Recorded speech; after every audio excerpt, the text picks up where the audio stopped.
নওসাদ সিদ্দিকী বা আইএসএফ যে পার্টি, তাদের মতাদর্শ আলাদা, তাদের নীতিও আলাদা।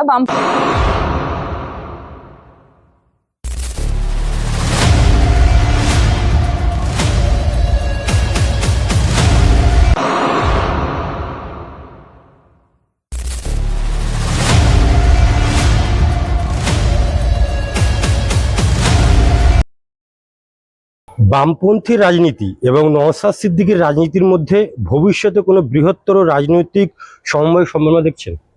দেখুন, নওসাদ সিদ্দিকী বা আইএসএফ যে পার্টি, তাদের মতাদর্শ আলাদা, তাদের নীতিও আলাদা। বামপন্থীর মতাদর্শ এবং বামপন্থীদের নীতি আলাদা। তার মধ্যে যে দলগুলো রয়েছে তাদেরও নীতি আদর্শ আলাদা।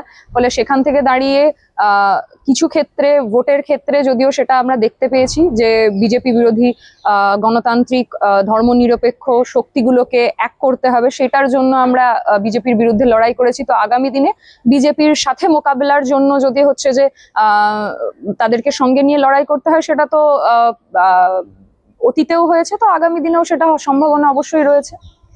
রেজিনগর যে উপনির্বাচন আছে, সেই উপনির্বাচনের সামনে রেখে যুব ভোট কোন ইস্যুকে সবচেয়ে বেশি গুরুত্ব দেবে মনে করছে?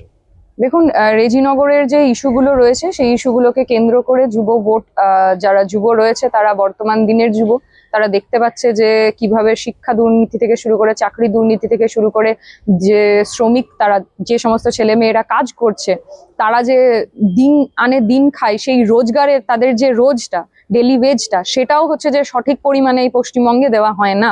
ফলে সেইগুলো নিয়ে তারা যেমন আন্দোলন করছে, একই সাথে তার বাবা যে হচ্ছে যে মাঠে খাটতে যাচ্ছে, সেখানেও সে যে ফসলটা বিক্রি করবে, ফসলটা তোলার পর সেটা বিক্রি করবে, পর্যাপ্ত পরিমাণে মান্ডি নেই, সরকার ঠিক দাম দিয়ে সেটা কিনছে না, সেই ফসল নষ্ট হচ্ছে, সে ন্যায্য দাম পাচ্ছে না।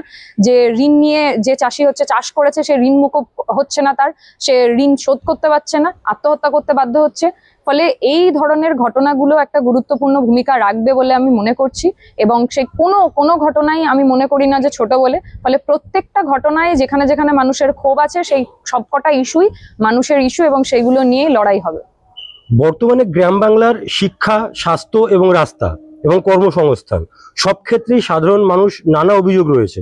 আপনার চোখে বর্তমানে বাংলার সবচেয়ে জরুরি তিনটি সমস্যা কি কি? দেখুন, এইরকম ভাবে তো বলা সম্ভব নয় যে বর্তমান দিনে বাংলার একদম নির্দিষ্ট তিনটি সমস্যা, কিন্তু আমাদের পশ্চিমবঙ্গে যদি আমরা দেখি, তাহলে যে একদম বিলো পভার্টি লেভেল মানুষ, তাদের হচ্ছে যে খুবই খারাপ অবস্থা। একটা মাথার ওপরে, মানে সবার প্রথমে সবার জন্য যে রেশনের চাল পাওয়ার কথা, যে ডাল পাওয়ার কথা, গম পাওয়ার কথা, সেইগুলো তারা পর্যাপ্ত পরিমাণে সরকারের কাছ থেকে পাচ্ছে কিনা, এবং যে প্রকল্পগুলো ছিল সেইগুলোকে হচ্ছে যে যেভাবে বাতিল করে দিয়েছে কেন্দ্রীয় সরকার একটা টাইমের পর, এবং বিজেপি সরকার বর্তমানে রাজ্যে এসছে। ফলে সেইখানে যদি তাদের যে খাবারটা সরকারের কাছ থেকে তারা পেত, সেই জিনিসটা যদি তারা না পায়, সেই খাদ্যশস্যগুলো না পায়, তাদের জন্য খুব গুরুত্বপূর্ণ, মানে সেটা খুব ক্ষতিকারক হয়ে যাবে তাদের জন্য।